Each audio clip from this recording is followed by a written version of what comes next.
आज के वीडियो में मैं आपसे कुछ ऐसी पिवट टेबल ट्रिक्स शेयर करना चाहता हूं जो सिर्फ एडवांस्ड यूजर्स के लिए ही बनी है। एडवांस यूजर से मतलब आप पिवट टेबल ऑलरेडी जानते हैं, आपको पता है वो कैसे काम करता है, आप बहुत ही कंफर्टेबल हैं पिवट टेबल्स यूज करने के लिए और आप नियरली पिवट टेबल की सारी फंक्शनैलिटी एक्सप्लोर कर चुके हैं। अगर आप ये सब जानते हैं तो ये ट्रिक्स एब्सोल्युटली माइंड ब्लोइंग है। Let's start.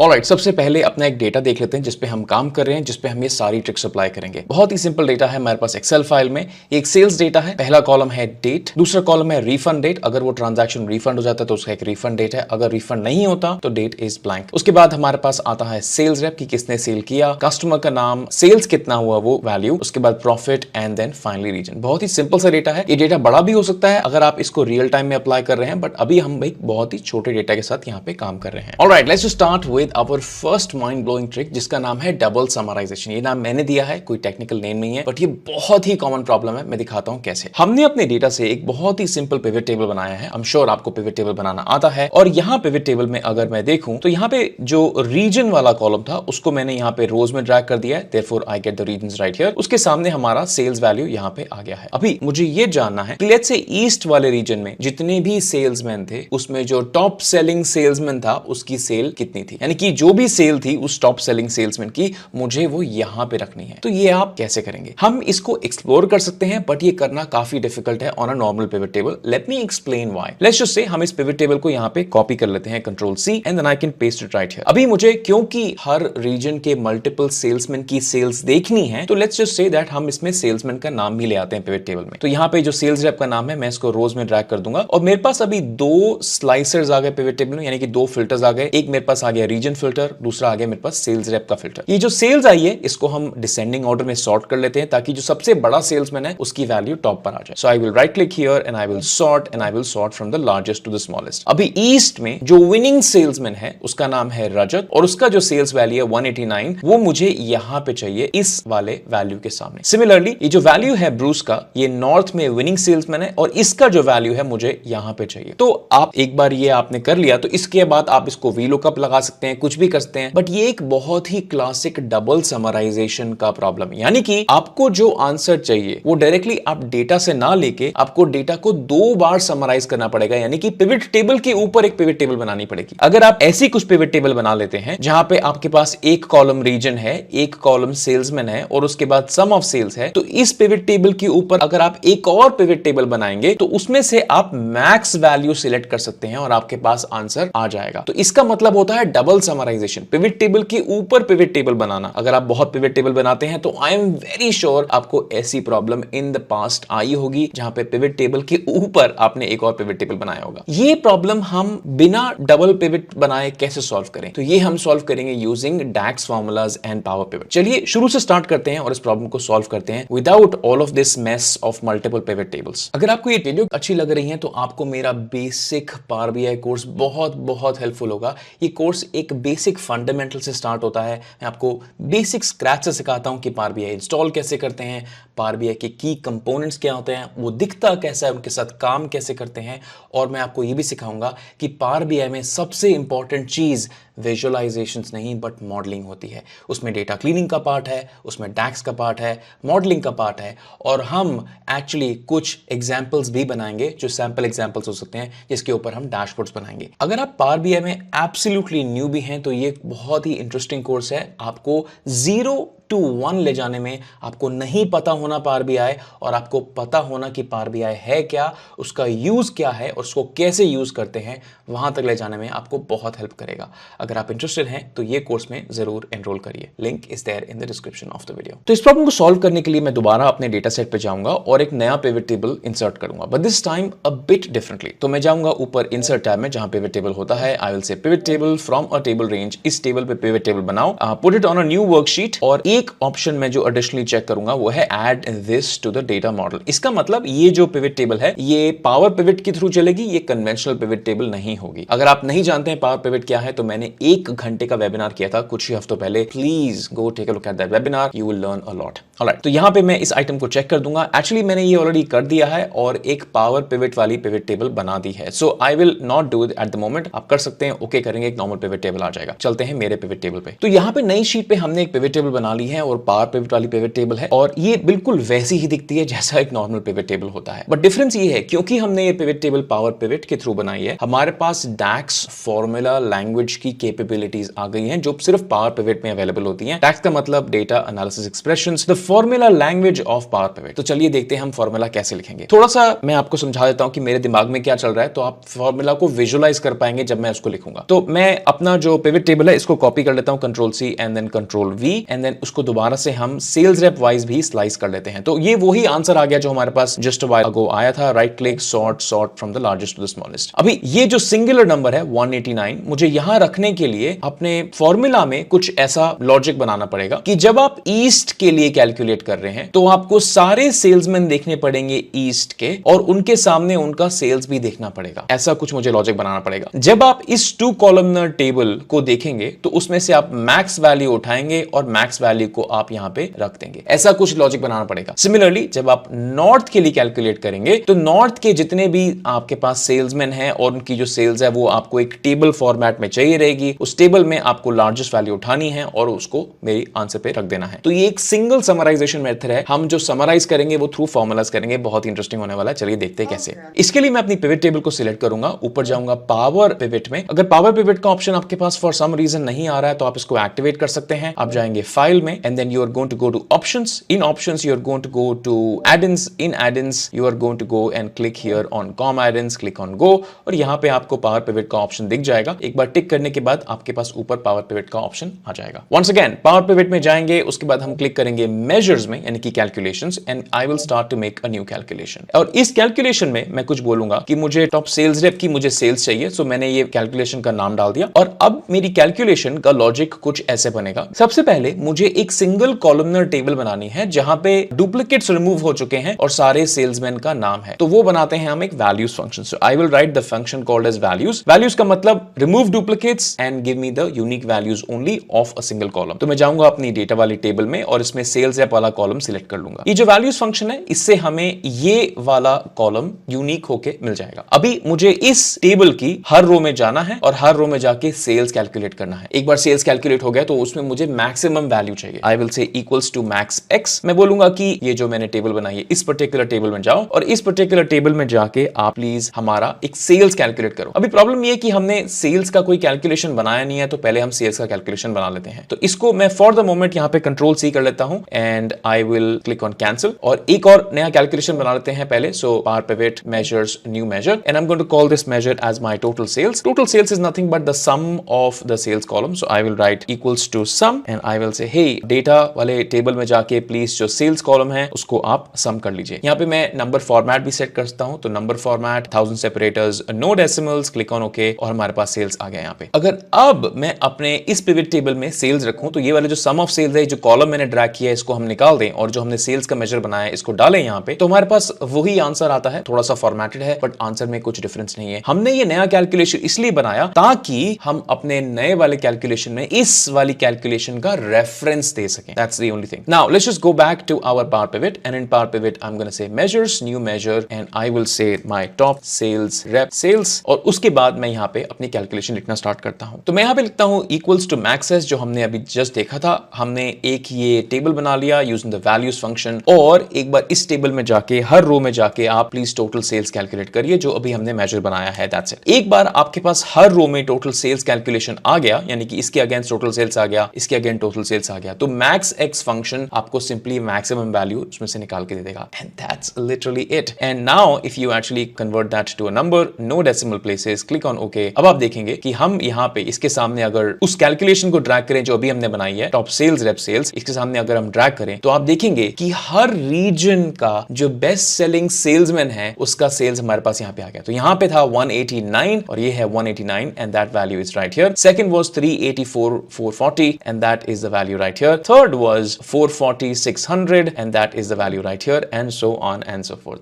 This is next level mind blowing. Alright, मेरी नेक्स्ट ट्रिक है शोइंग टेक्स्ट एज कैलकुलेशंस। मैं आपको समझाता हूं कैसे। अगर आप ये हमने जो काम किया है अभी डबल समराइजेशन का, इसको अगर देखें और हम किसी को ये काम दिखाएं और हम इसको बोलें कि ईस्ट में हमारा सेल्स इतना हुआ था और उसमें से जो बेस्ट सेलिंग सेल्समैन है उसने $189,000 का सेल्स किया, तो ऑब्वियसली ये क्वेश्चन आएगा कि ये जो टॉप सेल्समैन का सेल्स है, इस सेल्समैन का नाम क्या है। ऑब्वियसली ये क्वेश्चन आएगा। तो हम कुछ ऐसी कैलकुलेशन बनाना चाहते हैं जहां पे आप वो कैलकुलेशन ड्रैग करें तो यहां पे वो सेल्समैन का नाम आए। सेल्समैन का नाम मतलब एक टेक्स्ट वैल्यू आए। तो वो हम कैसे करें? अगर आप नॉर्मल पिवट टेबल में काम करते हैं और मैं इसकी फील्ड लिस्ट खोलूं तो नॉर्मल पिवट टेबल में क्या होता है कि जैसे ही आप कोई ऐसा कॉलम ड्रैग करते हैं जिसके अंदर टेक्स्ट है तो वो ऑटोमेटिकली समराइज होकर काउंट हो जाता है। फॉर एग्जांपल, अगर मैं सेल्स रेप को यहां पे ड्रैग करूं जिसमें टेक्स्ट है और यहां पे वैल्यूज में डालूं तो मेरे पास यहां पे सेल्समैन का नाम नहीं आएगा, बट कितने सेल्समैन है उसका काउंट आ जाएगा, क्योंकि टेक्स्ट का सम तो हो ही नहीं सकता। तो हमें कुछ ऐसी कैलकुलेशन बनानी है जिसमें यहां पे काउंट ना आके नाम आए। वो एक बहुत ही ब्रिलियंट ट्रिक होती है और उसको आप बहुत ही अलग अलग सिनेरियोज में यूज कर सकते हैं। चलिए देखते हैं ये कैसे करते हैं। तो हम जाएंगे दोबारा पावर पिवट में और पावर पिवट में हम एक नया कैलकुलेशन बनाएंगे, measures, and I will make a new measure. इस मेजर का नाम दे देते हैं हम टॉप सेल्समैन। यहां पे हम जो कैलकुलेशन लिखेंगे वो कुछ ऐसी होगी कि हमें टॉप चाहिए, बट हमें ऐसे ही कोई टॉप नहीं चाहिए जिसकी सेल्स टॉप रही है, हमें वो चाहिए। तो उसके लिए हम एक छोटी सी टेबल बनाते हैं। उस टेबल में एक ही सेल्समैन होगा जिसकी टॉप वैल्यू होगी, यानी कि बेस्ट सेलिंग सेल्स होगा। उसके लिए हम एक फंक्शन यूज करेंगे, top N function. I will start the bracket और ये सबसे पहले पूछ रहा है कि आपको कितनी वैल्यू चाहिए। तो मुझे एक ही वैल्यू चाहिए, यानी कि बेस्ट सेल्समैन चाहिए। उसके बाद आपको किस टेबल में से टॉप वैल्यू चाहिए। तो आप याद करिएगा हमने एक वैल्यूज फंक्शन लिखा था जिससे रिमूव डुप्लीकेट्स होके सारे सेल्समैन का नाम आ गया था। तो मैं बोलूंगा कि मुझे ये जो वैल्यूज करके जो टेबल बनता है of the data and in the sales rep column right here, ये जो मेरे पास वन कॉलमनर टेबल है जहां पे सारे सेल्समैन के नाम आ गए हैं, इसमें से मुझे टॉप वैल्यू चाहिए, बट टॉप फिजिकल वैल्यू नहीं चाहिए। Top value based on a criteria चाहिए और वो मेरा क्राइटेरिया है टोटल सेल्स। तो यहां पे अगर आप देखें तो यहां पे आप क्राइटेरिया भी मेंशन कर सकते हैं। तो मैं यहां पे लिखूंगा कि जो मेरा क्राइटेरिया है वो है टोटल सेल्स। तो ये मेरा एक टेबल बन गया। इस टेबल में एक ही रो रहेगी और वो रो में आपका सेल्समैन का नाम रहेगा बेस्ड ऑन टोटल सेल्स। अब मुझे इस सेल्समैन का नाम कैप्चर करना है तो मैं concatenate x फंक्शन यूज कर सकता हूं। So I will say something like concatenate x। concatenate x का पहला पार्ट होता है कि आपको किस टेबल के साथ काम करना है। तो ये जो वन रो वाली टेबल बनी है इसके साथ मुझे काम करना है और इस टेबल में एक ही वैल्यू यानी कि सेल्समैन का नाम ही है। तो मुझे यहाँ पे सेल्स रेप का नाम चाहिए। तो सेल्स रेप का नाम यहां से मैंने उठा लिया, इसको मैंने किया क्लोज, इसको किया check formula, no errors, I will click on okay. और अगर आप देखें तो हमारे पास यहाँ पे सेल्स रेप का नाम आ गया है। ये एक बहुत ही पिवटल मोमेंट है आपकी लाइफ में। आपने शायद कभी भी पहले ऐसी कैलकुलेशंस नहीं लिखी होंगी जिसको ड्रैग एंड ड्रॉप करने पे आपके पास टेक्स्ट वैल्यूज आए कंडीशंस के बेसिस पे। चलिए अपनी कैलकुलेशन को क्विकली टेस्ट कर लेते हैं क्या ये सही भी है या नहीं है। तो ये जो पिवट टेबल है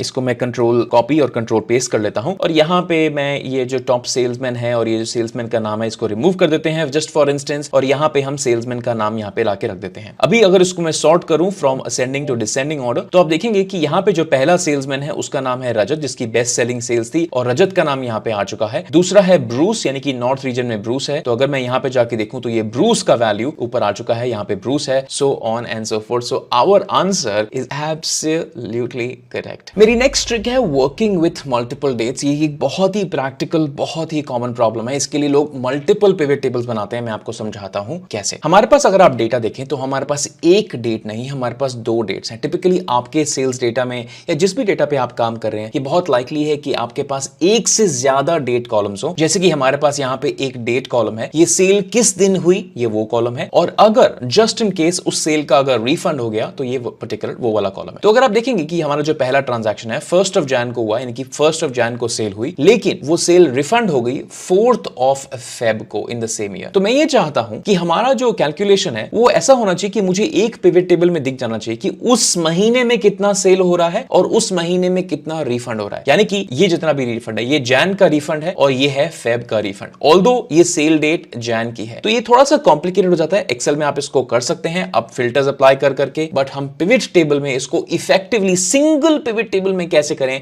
मैं आपको समझाता हूं कैसे। इसके लिए सबसे पहले आपको एक डेट टेबल बनानी पड़ेगी। मैं यहां पे एक नई शीट में हूं जहां पे मैंने दो वेरिएबल्स क्रिएट किए, यानी कि दो सेल्स क्रिएट किए हैं। एक है मेरी स्टार्ट डेट और एक है मेरी एंड डेट। और ये जो स्टार्ट डेट और एंड डेट है ये मुझे अपने डेटा से मिल रही है कि मेरा डेटा कहां से स्टार्ट हो रहा है और मेरा डेटा कहां पे एंड हो रहा है। ये आप चाहें तो अपने मन से बना सकते हैं। उसके बाद मैंने यहाँ पे बहुत सिंपल फॉर्मूलाज लिख रखे हैं। ये फॉर्मूलाज सिर्फ स्टार्ट डेट और एंड डेट के बीच में जितनी भी डेट्स आ रही हैं उसके हिसाब से यहाँ पे डेट्स बना देते हैं। एज सिंपल एज दैट, कोई यहाँ पे कॉम्प्लेक्सिटी नहीं है। उसके अलावा एक मंथ कॉलम है, एक मंथ नंबर कॉलम है और एक ईयर कॉलम है। ये जो पर्टिकुलर 4 कॉलम्स हैं, इन 4 कॉलम्स को मुझे पावर पिवट में लेके जाना पड़ेगा और इन चारों कॉलम्स को मुझे अपनी दोनों डेट से कनेक्ट करना पड़ेगा। चलिए देखते हैं कैसे। तो ये जो मेरे पास डेटा है इसको हम पहले पावर क्वेरी में ले जाएंगे। तो मैं यहाँ पे जाता हूँ डेटा और मैं जाता हूँ क्वेरीज एंड कनेक्शंस। तो मैं यहाँ पे ऑलरेडी कनेक्शन बना चुका हूँ। ये जो मेरा कैलेंडर है ये ऑलरेडी इस पर्टिकुलर डेटा सेट से कनेक्ट हो चुका है। आप चाहे तो इस क्वेरी को ओपन करके देख सकते हैं कि मैंने कनेक्शन कैसे बनाया है, बट टेक्निकली ये वाला जो डेटा है ये यहाँ पे पहले मेरे पास पावर क्वेरी में जाएगा, पावर क्वेरी से ये पावर पिवट में जाएगा। तो एक बार इसको देख लेते हैं कि ये पावर क्वेरी में कैसा है। टेक्निकली वही 4 कॉलम्स हैं, कोई डिफरेंस नहीं है, date, month, month number and year. और यहाँ पे एक बार मेरे पास पावर क्वेरी में डेटा लोड हो गया तो मैं यहाँ पे जाऊंगा, बोलूंगा क्लोज एंड बोलूंगा क्लोज एंड लोड टू। अभी ये close and load to highlighted नहीं है क्योंकि मैं इसको ऑलरेडी पावर पिवट में लेके जा चुका हूं। तो यहाँ पे मैं आपको दिखाऊं राइट क्लिक करके और मैं बोलूं क्लोज एंड लोड टू। तो मैं इसमें बोला कि आप इसको सिर्फ कनेक्शन बनाइए और इसको मेरे पास add to the data model में ऐड करिए, यानी कि पावर पिवट में इसको लेके जाइए। Simple as that. एक बार आप इसको पावर पिवट में ले गए तो अब हमारे पास पावर पिवट में एक नहीं 2 टेबल्स हैं। पहला हमारे पास डेटा टेबल है जो हमारा डेटा सेट था और दूसरा हमारे पास ये कैलेंडर टेबल है। तो अगर मैं पावर पिवट में जाऊं और यहाँ पे मैनेज में क्लिक करूं तो आपको वहां पे दोनों टेबल्स दिखेंगे, यानी कि आप देख सकते हैं कि हमारे पास यहाँ पे एक कैलेंडर टेबल है और दूसरा हमारे पास ये जो डेटा टेबल है ये वाला टेबल है। हम यहाँ पे इसका एक डायग्राम व्यू देख लेते हैं। तो मैं यहाँ पे जाऊंगा डायग्राम व्यू में और डायग्राम व्यू में अगर आप देखें तो मैंने इन दोनों टेबल्स के बीच में एक ऑलरेडी कनेक्शन बना दिया है। मैं आपको दोबारा ये कनेक्शन बना के दिखाता हूं कि कनेक्शन कैसे बनता है। I will right click and I will say that I want to delete this from the model और उसके बाद मैं दोबारा यहाँ पे डेट को ड्रैग करूंगा और अपनी कैलेंडर टेबल से यहाँ पे लिंक कर दूंगा। तो ये जो कनेक्शन बना ये हमारी सेल्स डेट से कनेक्शन बना है। क्योंकि मुझे एक दूसरा कनेक्शन भी चाहिए जो हमारा एक रिफंड डेट से बनेगा तो उसका भी ये कनेक्शन बना लेते हैं। यहाँ पे रिफंड जो डेट था हमारा, I am just gonna click on the refund date and drag it और यहाँ पे जाके डेट के साथ कनेक्शन बन गया। अभी आप सिर्फ एक ही कनेक्शन एक्टिव रख सकते हैं। तो हमारा जो सेल्स डेट का कनेक्शन है वो एक्टिव है और जो डॉटेड रिलेशनशिप है वो है इनएक्टिव रिलेशनशिप, लेकिन हम इसको यूज कर सकते हैं। चलिए दिखाता हूं मैं कैसे, बहुत ही इंटरेस्टिंग होगा। अभी हम यहाँ पे इसको बंद कर देते हैं और हम वापस आ जाते हैं मल्टीपल डेट्स वाली शीट पे। तो हम एक काम करते हैं, ये जो हमारा पिवट टेबल है इसको यहाँ से कॉपी कर लेते हैं और मल्टीपल डेट्स वाली शीट पे यहाँ पे पेस्ट कर लेते हैं। इस पिवट टेबल को हम थोड़ा सा मॉडिफाई कर लेते हैं रेलेवेंट डेटा दिखाने के लिए। तो I will open up the field list. उसके बाद मैं जाऊंगा ऑल वाले टैब में और ऑल वाले टैब में मैं जो कैलेंडर टेबल है इसको राइट क्लिक करके show in the active tab कर दूंगा ताकि मुझे यहाँ पे अपना कैलेंडर टेबल भी दिखने लग जाए। उसके बाद मैं बोलूंगा कि मुझे सेल्स देखना है, ऑब्वियसली मुझे सेल्स देखना है। सेल्स मुझे ईयर के अगेंस्ट में देखना है तो remove the region and I will move the month right here. तो मेरे पास यहाँ पे ईयर और मंथ के अगेंस्ट में सेल कितना हुआ मुझे ये दिख रहा है। अब मुझे ये भी देखना है कि इसी पर्टिकुलर मंथ ऑफ जैन में रिफंड कितना हुआ, तो वो हम कैसे देखें। तो हम इसके लिए एक छोटा सा कैलकुलेशन लिखेंगे। हम जाएंगे पावर पिवट में और मैं यहाँ पे जाऊंगा measures and I will make a new measure और इस न्यू मेजर में बोलूंगा मुझे देखना है sales refund. So I will say sales refund and right now I will write a very simple calculation. तो मैं बोलूंगा कि मुझे अपना एक रिफंड कैलकुलेट करना है, यानी कि जो टोटल सेल्स है वही मेरा रिफंड है क्योंकि पूरा का पूरा सेल्स रिफंड हो गया। लेकिन उस रिफंड का क्राइटेरिया ये है कि मैं अपनी रिफंड डेट को देखूं और सेल्स डेट को ना देखूं। तो उसके लिए मैं एक नया रिलेशनशिप यूज करता हूं। जो हमने डॉटेड लाइन बनाई थी उस डॉटेड लाइन को रिलेशनशिप बोलते हैं और उसको मैं यूज करना चाहता हूं। तो एक फॉर्मूला होता है use relationship, I can use that और मैं बोलूंगा कि जो मेरा रिलेशनशिप है वो कैलेंडर डेट और मेरे रिफंड डेट के बीच में है। Close the bracket, check the formula, no errors. ये नंबर फॉर्मेट है, 1000 separator, no decimal, click on okay. अगर अब हम अपने यहाँ पे रिफंड कैलकुलेशन को यहाँ पे ड्रैग करें तो आप देखेंगे कि हमारे पास यहाँ पे सेल्स रिफंड आ गया है। This is phenomenally hard to do it in a conventional pivot table, जहां पे एक सिंगल पिवट टेबल में आप सेल्स भी देख रहे हैं और एक दूसरे डेट कॉलम का रेफरेंस लगा के आप उसका रिफंड भी देख रहे हैं। ये बहुत ही अमेजिंग कैलकुलेशन है। ऑलराइट, मेरी नेक्स्ट ट्रिक है dynamic calculation selection in a pivot table. मैं समझाता हूं क्या। हमारे पास यहाँ पे पिवट टेबल है जहां पे 3 कॉलम है, year, month and total sales. अब मान लीजिए फॉर इंस्टेंस मुझे टोटल सेल नहीं दिखाना है, हाउएवर मुझे यूजर को एक सिलेक्शन देना है कि आप डिसाइड करिए कि आपको कौन सी कैलकुलेशन देखनी है। यानी कि मेरे पास यहाँ पे एक बटन या एक स्लाइसर होना चाहिए जहां पे कुछ कैलकुलेशंस के नाम होने चाहिए। डिपेंडिंग अपॉन यहाँ पे यूजर क्या सिलेक्ट करता है उसके हिसाब से यहाँ पे कैलकुलेशन ऑटोमेटिकली डिस्प्ले हो जानी चाहिए। कितना ऑसम होगा। इसके लिए हमें एक डिस्कनेक्टेड टेबल बनानी पड़ेगी। मैं आपको समझाता हूं क्या। तो हमें यहाँ पे स्लाइसर में मान लीजिए एक 2 वैल्यूज चाहिए। एक हमारा टोटल सेल्स का वैल्यू चाहिए जो हमने ऑलरेडी बना रखा है और लेट्स से एक टोटल प्रॉफिट का वैल्यू चाहिए जो हमने अभी तक नहीं बनाया है। तो टोटल प्रॉफिट पहले बना लेते हैं, फिर मैं आपको समझाता हूं कि हमें आगे क्या क्या करना है। तो यहाँ पे हम जाएंगे अपने पावर पिवट में, ऊपर क्लिक करेंगे मेजर्स में, और मैं एक नया मेजर क्रिएट करता हूँ। इस मेजर का नाम दे देते हैं हम टोटल प्रॉफिट। टोटल प्रॉफिट का बहुत ही सिंपल फंक्शन होगा, यानी कि हम लिखेंगे सम फंक्शन, और हम सम फंक्शन लिखेंगे अपने डेटा वाली टेबल पे, और हम अपना प्रॉफिट कॉलम यहाँ से सिलेक्ट कर लेंगे। Close the bracket, I will give it a number, no decimal places, 1000 separator, yes, click on okay, और हमारे पास यहाँ पे दोनों कैलकुलेशंस आ गई, total sales and total profit. अब मुझे यूजर को सिलेक्शन एबिलिटी देनी है कि आप यहाँ पे स्लाइसर में जो हम अभी बनाएंगे, यहाँ पे टोटल प्रॉफिट भी लिखा हुआ है, टोटल सेल्स भी लिखा हुआ है, आप उसमें से जो भी चाहें आप अपनी पिवट टेबल में दिखा सकते हैं बेस्ड ऑन योर सिलेक्शन। तो वो कैसे करें? आपको ये बात ध्यान में रखनी पड़ेगी कि आप कभी भी स्लाइसर बनाते हैं तो स्लाइसर हमेशा एक कॉलम पे बनता है, यानी कि हमारे पास एक फिजिकल कॉलम होना चाहिए। उस कॉलम में दो वैल्यूज होनी चाहिए, सेल्स और प्रॉफिट, और उस कॉलम पे हम अपना कैलकुलेशन दिखा सकते हैं। तो हम वो कॉलम कैसे बनाएं? चलिए पहले वो कॉलम बनाते हैं। यहां पे मेरे पास एक शीट है मेजर्स नाम से। अगर मैं उस मेजर्स नाम की शीट पे जाऊं तो आप देखेंगे कि मैंने यहां पे एक बहुत ही सिंपल सा एक टेबल बना रखा है। उस टेबल पे मेरे पास दो वैल्यूज हैं, एक सेल्स है और एक प्रॉफिट है। इसका किसी से रिलेशनशिप नहीं है, कोई कनेक्शन नहीं है, ये बस टेक्स्ट वैल्यूज है, मैंने यहाँ पे लिख दी हैं, और इस टेबल को एक सिंपल सा नाम दे दिया है केपीआई टेबल। क्योंकि ये एक टेबल है, इस टेबल पे हम एक स्लाइसर बना सकते हैं, और उस स्लाइसर पे यूजर के पास एबिलिटी आ जाएगी कि हम दो वैल्यूज में सिलेक्ट करें। लेकिन ये टेबल को भी हमें पावर पिवट में लोड करना पड़ेगा। तो ये जो टेबल है, हम इस टेबल पे क्लिक कर सकते हैं, हम ऊपर जाएंगे अपने पावर पिवट में और इसको कर देंगे ऐड टू द मॉडल। एक बार अपने आपको ऐड टू द मॉडल कर दिया, उसके बाद आप मैनेज में जाएंगे तो आपको मैनेज में वो केपीआई टेबल यहां पे दिखने लग जाएगा। अगर हम यहां पे क्लिक करें तो ये दोनों वैल्यूज यहां पे आ चुकी हैं, ये कहीं पे कनेक्टेड नहीं है अभी, क्योंकि हमने यहां पे एक टेबल बना दिया है।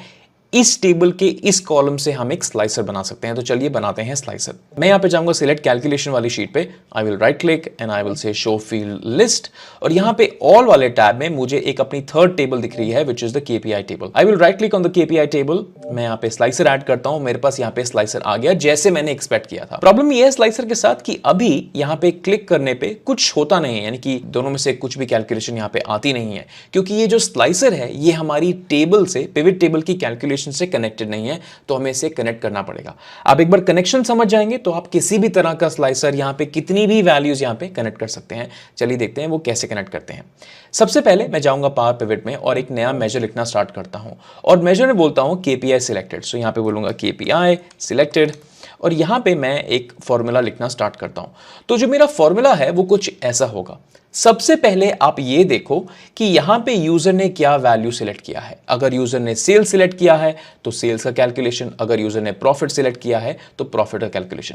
यानी कि मुझे एक ऐसा फॉर्मूला लिखना पड़ेगा जो ये स्लाइसर को देखे और डिसाइड करे कि यूजर ने क्या सिलेक्ट किया है। वो फॉर्मूला लिखने के लिए हम एक सिंपल सा फॉर्मूला लिख सकते हैं, selected value in the KPI table और द कैलकुलेशंस कॉलम। ये हमारा कैलकुलेशंस कॉलम है, ये हमारी टेबल का पार्ट है, तो इसमें जो वैल्यू सिलेक्टेड है वो आप कैप्चर कर लो। ये फॉर्मूला वो वैल्यू को कैप्चर कर लेता है।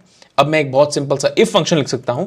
अगर ये लॉजिक थोड़ा लंबा है तो आप इसमें चाहे तो स्विच फंक्शन भी लिख सकते हैं, बट फॉर नाउ ये थोड़ा छोटा लॉजिक है तो मैं इसका इफ से काम चला रहा हूं। तो if the selected value is equals to total sales, then I will display my total sales calculation. So I will write total sales calculation. अगर ये नहीं है तो I will display my total profit calculation. Simple as that. इसको हम देते हैं number, no decimals, 1000 separator, yes, click on OK, और हमारे पास यहाँ पे KPI selected आ गया। अभी हम ये दोनों कैलकुलेशंस को पिवट टेबल से निकाल देते हैं। So I will right click, show field list, and I will remove the total sales and profit of the pivot table. अगर अब आप हमारा ये देखें तो यहाँ पे हमारे पास टोटल सेल्स आ गया, क्योंकि हमने सेल सिलेक्ट कर रखा है। अगर हमने प्रॉफिट सिलेक्ट किया तो हमारे पास प्रॉफिट आ गया। अब ये जो कैलकुलेशन है सिर्फ इसी पिवट टेबल में नहीं, किसी भी पिवट टेबल में काम करेगा। फॉर इंस्टेंस अगर मैं यहाँ पे राइट क्लिक करूं और यहाँ पे बोलूं कि आप ईयर और मंथ दिखाने की बजाय आप लेट्स से ईयर और हमारा लेट्स से कस्टमर दिखाइए, तो अब मेरे पास हर साल का हर कस्टमर का नाम है, उसके सामने मेरे पास प्रॉफिट दिख रहा है और सेल्स दिख रहा है, and I can take a look at either of the two. अगर आपको मेरी ये ट्रिक्स अच्छी लगी है तो मेरा आपको नेक्स्ट वीडियो जो pivot table, regular pivot table के ऊपर बेस्ड है, आपको वो भी बहुत बहुत पसंद आएगा। मैं आपसे मिलता हूं उस वीडियो में।